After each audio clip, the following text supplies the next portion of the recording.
Hello दोस्तों। कैसे हैं आप सब। उम्मीद करते हैं आप सब बहुत ही अच्छे होंगे। तो मेरा नाम है हर्ष और स्वागत करता हूं आपके अपनी यूट्यूब चैनल मेंस बाबा के ऊपर में।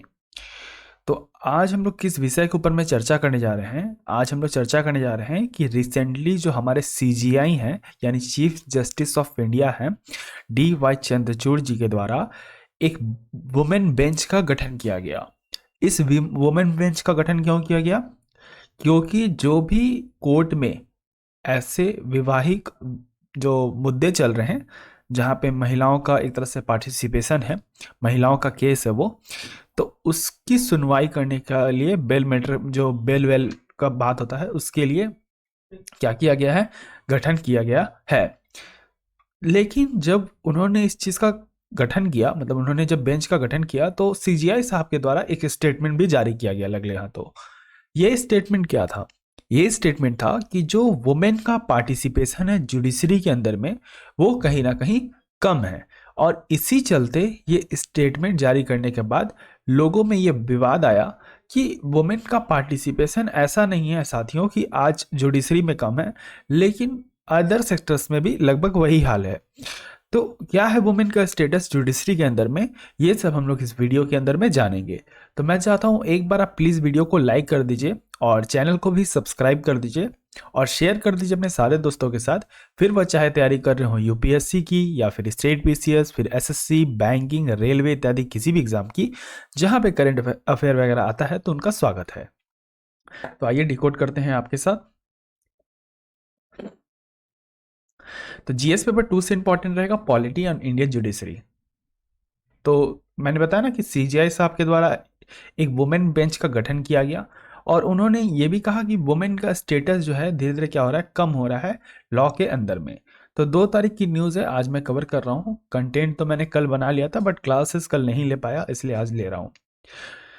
तो इन्हों जो सीजीआई साहब के द्वारा ये सब मैंने बता दिया कि वुमेन बेंच का गठन क्यों किया गया, ताकि जो भी सुप्रीम कोर्ट के अंदर में मुद्दे चल रहे हैं वैवाहिक जीवन से लेके उन या फिर बेल मैट्रिक्स से लेके, उसको ट्रांसफर कर दिया गया महिलाओं बेंच के पास, जहाँ पे महिलाएं क्या कर सकती हैं, अपनी बात खुल के रख सकती हैं। और बहुत सारे विवाद हो जाते हैं क्योंकि यहाँ पे प्राइवेसी हैम्पर होने का भी मुद्दा रहता है। तो एक महिला दूसरे महिला को अच्छे तरीके से समझ सकती है और जो भी केस है शादी विवाह से संबंधित उस सारे को जिसमें महिलाओं का पार्टिसिपेशन ज़्यादा दिखता है, जहां महिला का डोमिनेशन ज़्यादा दिखता है, उसको ट्रांसफ़र कर दिया गया कल केस किसको, जो भी वुमेन बेंच का गठन किया गया था सीजीआई साहब के द्वारा।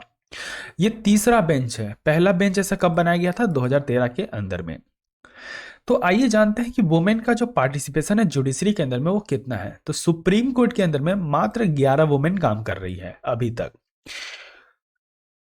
समझ सकते हो आप कि सुप्रीम कोर्ट के अंदर में मात्र 11 वुमेन का पार्टिसिपेशन है आज तक, यानी जब से भारत में सुप्रीम कोर्ट बना है तब से जो पार्टिसिपेशन है वुमेन का वो सिर्फ 11 वुमेन का है। सोचिए इतने वर्ष के अंदर में हमको अभी भी कितना गैप देखने को मिल रहा है। यहाँ पे हाई कोर्ट की बात करें तो यहाँ पे 25% होगा, यहाँ पे मेंशन नहीं, 25 सॉरी हाँ 25 हाई कोर्ट के अंदर में 81 क्या है, वुमेन है। तो 677 जजेस हैं पूरे भारत के अंदर में, उसमें से 81 वुमेन है। तो यानी आप परसेंटेज भी निकालो तो मुझे लगता है कि एटलीस्ट इसका 2-3% ही लगभग कुछ आना चाहिए, क्योंकि पार्टिसिपेशन रेंज आप देख सकते हो कि कितना कम है। जहां हम बात करते हैं महिलाओं को आगे बढ़ाने की, वहां पे जुडिशरी सिस्टम में कहीं ना कहीं यहाँ पे हमको बैकवर्डनेस देखने को मिल रहा है। और रीजन भी अभी डिकोड करूंगा आपके साथ। लॉयर के केस में 15% वुमेन से भी यहाँ पे क्या है पार्टिसिपेशन है और बार काउंसिल के अंदर में 2%। अब रीजन क्या है? रीजन तो है कि पहला कि जुडिशरी जब हम बात करते हैं तो हमको लगता है कि क्रिमिनल प्रोसीडियर होंगे, एक माइंडसेट बना हुआ है। वो बोलते हैं ना, एक शुद्ध हिंदी में मैं बोलना चाहता हूँ उसको, ये याद नहीं आ रहा एक वर्ड, पितरात्मिक समाज ऐसे कुछ करके बोलते हैं, जहाँ पे मेंस सोसाइटी कहा जाता है, एक तरह से मैन का जो सोसाइटी है, जहाँ सोच आदमी का आज भी वही है कि हाँ कि कोर्ट कचहरी में महिलाओं को नहीं जाना चाहिए, उनसे उनकी मानसिकता में प्रॉब्लम आती है, मतलब उनको दिमागी कुछ तरह का एक तरह का प्रॉब्लम हो सकता है। वो जो क्रिमिनल प्रोसीडियर्स देखती हैं, केसेस देखती हैं, स्टेटमेंट सुनती हैं, तो उनसे उसको प्रॉब्लम हो सकता है। ये सोच के जो डोमिनेशन है वो कहीं ना कहीं कम हो रहा है, यानी वुमेन का पार्टिसिपेशन ये बोल के रोक दिया जाता है कि महिलाएं कमजोर हैं, सिर्फ इतना समझ लीजिए। तो उसको कहीं ना कहीं, उस माइंडसेट को हमको पहले यहाँ चेंज करना पड़ेगा। हमें यह समझना पड़ेगा कि अगर महिला कोर्ट जाती है, एक जस्टिस बनती है, तो वो कहीं ना कहीं दूसरी महिला का भी जो प्रॉब्लम होगा वो समझ सकती है, क्योंकि वो खुद एक महिला है। तो उसको पता चल सकता है कि ये जो केस चल रहा है ये कितना गंभीर मुद्दा का है, किस तरह की सजा होनी चाहिए, और उस पे फिर वो एक तरह से स्टेटमेंट जारी कर सकती है। तो वुमेन का यहाँ पे हमको वुमेन डायरेक्ट कांटेक्ट देखने को मिलता है जुडिशरी सिस्टम के अंदर में। तो ये रीजन को आप क्या कर सकते हो, जो रीजन, जो कारण होते हैं ना, उन्हीं को तो ठीक करना रहता है। अब आप बोलते हो कि सर मुझे ये बताइए कि आपने कारण तो बता दिया, लेकिन सॉल्यूशन क्या होगा। पढ़ने समय ये सब चीजों का ध्यान रखिए कि कभी भी कोई चीज अगर आप पढ़ते हो ना, तो उसमें रीजन के साथ साथ ऑटोमेटिकली पैरेलल होता है आपका उसका सॉल्यूशन। क्योंकि जो प्रॉब्लम है, अब प्रॉब्लम है कि मैं पढ़ नहीं रहा हूं, तो सॉल्यूशन भी तो वही है ना कि मुझे पढ़ना है। आ रहा समझ में? तो यहाँ डिफरेंस देखना पड़ेगा, आपको क्रिएट करना पड़ेगा। ओके। दूसरी बात, भारत के अंदर में जो कॉलेजियन सिस्टम चल रहा है, मत पूछो कितनी बार बता चुका हूं, 3 वीडियोस के अंदर में एक शॉर्ट्स भी डाल रखा हूं इसके ऊपर में। तो भारत के अंदर में जो कॉलेजियन सिस्टम चल रहा है वो कहीं ना कहीं जिम्मेदार है इस चीज के लिए, ये कहा जा रहा है लोगों के द्वारा। दूसरी बात, वुमेन का रिजर्वेशन जुडिशरी सिस्टम के अंदर में, कुछ राज्य के अंदर में क्या है, अभी भी वुमेन का जो रिजर्वेशन है वो कम है। हाँ, कुछ राज्यों ने दे रखा है, जैसे बहुत सारे राज्य जिन्होंने रिजर्वेशन दे रखा है वुमेन को, लेकिन बहुत सारे राज्य में अभी भी जो पार्टिसिपेशन है या फिर कह सकते हो रिजर्वेशन महिलाओं को, वो नहीं दिया गया है। माफ कीजिएगा। यहाँ पे हमको देखने को मिल रहा है कि जो नंबर ऑफ एडवोकेट्स है वो भी बहुत कम है। ऐसा नहीं है कि जुडिशरी में जज नहीं है तो फिर एडवोकेट तो बन सकती है, लेकिन वो भी नहीं है। तो हमको यहाँ समझना पड़ेगा कि अब आप बोलोगे कि सर एडवोकेसी में कम क्यों है। देखो, अगर महिलाएं लॉ का पढ़ाई करेगी, ठीक है, पहला समझो, एक बेसिक चीज समझिए कि लॉ का पढ़ाई करेगी तब ना लॉयर बनेगी, तब ना जुडिशरी निकालेगी। अब महिलाओं को घर में बंद करके उसको लॉ पढ़ने ही नहीं दिया जाए, यह बोल के कि लॉ तुम्हारे लिए नहीं है, तुम किसी और सेक्टर्स में जाओ जहां महिला कंफर्टेबल होकर काम कर सकती है। तुम्हारे लिए लॉ नहीं है, तुम्हारे लिए आर्मी नहीं है, तुम्हारे लिए पुलिस नहीं है, ये नहीं, ये बोल दिया जाता है कि क्या तुम ये है, तुम्हारा काम ये है, ये सब में मत जाओ, अगर जाना भी है तो ये कर लो। तो माफ कीजिएगा, मौसम चेंज होने का कारण खांसी रह रही है।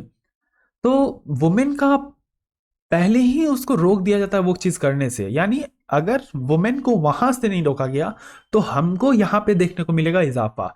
अगर महिलाएं लॉ कॉलेज जाएंगी, ज्यादा लॉ में उनका पार्टिसिपेशन रहेगा, तो कहीं ना कहीं हमको यहाँ पे जो लो रेंज देखने को मिलता है वो कहीं ना कहीं ऊपर आएगा। उसके बाद जुडिशियल इंफ्रास्ट्रक्चर, सबसे पहले तो इसको सुधारिए। आप कोर्ट अगर नहीं गए हो तो मैं बता देना चाहता हूं कि कोर्ट का जो वॉशरूम है, एक जो पुरुष है यानी मैन है वो भी इसका इस्तेमाल नहीं करता है। तो आप समझ सकते हो कि जब एक लड़का उतने गंदे वॉशरूम को इस्तेमाल नहीं कर रहा तो महिला कैसे इस्तेमाल करेगी। तो कहीं ना कहीं यहाँ पे हमको देखने को मिलता है कि जो इंफ्रास्ट्रक्चर है, जैसे वॉशरूम वगैरह हो गया, जो कोर्ट का इंफ्रास्ट्रक्चर है वुमेन के लिए उतना सुटेबल नहीं है, तो उसको कहीं ना कहीं हमको चेंज करना पड़ेगा, उसको डेवलप करना पड़ेगा। ये सब तमाम तरह के कारण हैं जो इन्फ्लुएंस करते हैं वुमेन का पार्टिसिपेशन को लॉ के अंदर में, ठीक है। उसके बाद हम जानते हैं सिग्निफिकेंस क्या है। सिग्निफिकेंस में पहला आता है आपका साथियों, एक तो पहला मतलब सिग्निफिकेंस का मतलब क्या है यहाँ पे, फायदे। यानी अगर वुमेन पार्टिसिपेशन बढ़ता है जुडिशरी के अंदर में तो हमको यहाँ पे क्या देखने को मिलता है, हायर नंबर और ग्रेटर विजिबिलिटी। यानी अगर कोई ट्रांसजेंडर वुमेन जस्टिस है तो वो किसी ट्रांसजेंडर वुमेन का केस सुनेगी और बिल्कुल वो कॉन्फिडेंट होगी, अपनी बात को कह पाएगी, क्योंकि वो जिसको कह रही है वो सामने वाला भी व्यक्ति वैसा ही है। तो यहाँ पे वो क्या होगा कि वो थोड़ा उस चीज को समझ पाएगी कि हाँ प्रॉब्लम क्या है। तो यहाँ से विलिंगनेस बढ़ेगा वुमेन का, ओके, जस्टिस के लिए। दूसरी बात, रिप्रेजेंटेशन बढ़ेगा वुमेन का जुडिशरी के अंदर में। और इन ऑल ओवर इसका फायदा क्या होगा, फायदा यही होगा कि जो महिलाओं का केस है जहां पे राइट टू प्राइवेसी, सिंपल समझिए, oh my god, okay mike गिर गया था, कंटिन्यू करते हैं। तो जहां राइट टू प्राइवेसी है वुमेन का, वो सीधा हैम्पर होते हुए हमको यहाँ दिखता है। तो राइट टू प्राइवेसी को अगर हम मेंटेन रखना चाहते हैं तो कहीं ना कहीं हमको वुमेन का पार्टिसिपेशन बढ़ाना पड़ेगा जुडिशरी के अंदर में, जहां महिलाएं अपना खुल कर बात रख सके। आइए जानते हैं कि अदर सेक्टर्स में क्या हाल है वुमेन का। तो आप देख सकते हो इंडस्ट्रियल सेक्टर में, अगर हम इंडस्ट्री वाइज बात करें तो ये आप देख सकते हो इतना इतना परसेंटेज का है आपको। सबसे ज़्यादा बीपीओ में है और सबसे कम आपका ट्रेड और टूरिज्म के अंदर में पार्टिसिपेशन देखने को मिलता है वुमेन का। यानी टोटल अगर हम जॉब पॉपुलेशन का बात करते हैं वुमेन प्लस मेन का, तो उसमें जो हमको पार्टिसिपेशन देखने को मिल रहा है 100% में वो 3% मिल रहा है। तो आप देख सकते हो कितना कम है। अगर हम सेक्टरियल वाइज बात करें 2018-19 में, वो भी अर्बन और रूरल एरिया के हिसाब से, तो एग्रीकल्चर में 70% देखने को मिलता है, वहीं शहर में 70.3% है, सर्विस सेक्टर के अंदर में 13.8% है, तो आपका अर्बन में 63.2% है, वहीं पे इंडस्ट्री में आपका 15.4% है रूरल में, तो अर्बन में 29.5% है। तो वुमेन का पार्टिसिपेशन दिन प्रतिदिन कम होते जा रहा है। और आप अगर न्यूज़ एनालिसिस करोगे, मैं एक और चीज़ लाना भूल गया कि कोविड के बाद एक एडिटोरियल आया था जिसमें कहा था कि वुमेन का पार्टिसिपेशन कोविड के बाद और ज़्यादा कम हो रहा है, जहाँ पे पार्टिसिपेशन बढ़ रहा था। समझिए, मैं कहीं जगह मुझे खाली मिल जाती है तो अच्छा होगा, जगह तो खाली नहीं मिल रही है, ओके यहीं पे बना देता हूँ। ओके, तो वुमेन जैसे मानिए कि एक सर्टेनली टाइम था जहाँ वुमेन का पार्टिसिपेशन पीक ले रहा था, लेकिन कोविड ने आके उसे खराब कर दिया। ठीक है, कोविड-19 जिससे सब कोई परेशान है, जिससे सबकी ज़िंदगी बदल चुकी है, उसने उसके पार्टिसिपेशन को कम किया।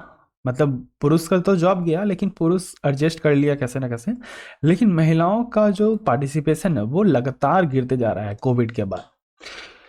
तो इसीलिए न्यूज़ को मैंने डिकोड किया, क्योंकि हमें वुमेन एम्पावरमेंट की अगर हम बात करते हैं, जहां हम बात करते हैं आपका ऐसे राइटिंग के अंदर में, या बात करते हैं मेंस के क्वेश्चन के अंदर में, वहाँ पे इस तरह के क्वेश्चन आ सकते हैं कि वुमेन का पार्टिसिपेशन इस मेन डोमिनेटिंग सोसाइटी में कम है, तो उसको हाईलाइट कीजिए और उसके सिग्निफिकेंस को हाईलाइट कीजिए। इस तरह के क्वेश्चन आते हैं, इसलिए मैंने इस टॉपिक को कराया। आशा करता हूँ चीज़ें आपको समझ में आ गई होगी। एक मेंस का क्वेश्चन यहाँ पे आप लिख लो, ये बहुत इंपॉर्टेंट है कि जुडिशरी के अंदर में वुमेन का जो पार्टिसिपेशन है वो कम है, उसको एग्जामिन कीजिए। अगर वुमेन का पार्टिसिपेशन बढ़ाते हैं तो उससे क्या क्या हमको बेनिफिट देखने को मिलता है एग्जाम्पल के साथ। तो बता दिया कि चीफ जस्टिस ऑफ इंडिया ने अभी एक बेंच का, वुमेन बेंच का गठन किया है। क्यों किया? क्योंकि जो भी आपका वैवाहिक विवाद चल रहे हैं या फिर बेल से कोई भी मैटर चल रहा है तो उसको डायरेक्टली ट्रांसफर कर सके। और साथ ही साथ थर्ड ऐसा बेंच है ये। दूसरी बात, पहला बेंच 2013 में बनाया गया था। वुमेन का स्टेटस दिखा दिया मैंने जुडिशरी के अंदर में। रीज़न बता दिए क्या वो प्रमुख कारण है, जैसे कॉलेजियम सिस्टम हो गया, फिर वुमेन रिजर्वेशन हो गया, ये सब प्रमुख कारण हमको देखने को मिलता है कि ये सब चीज़ नहीं है, नो रिजर्वेशन इन वुमेन।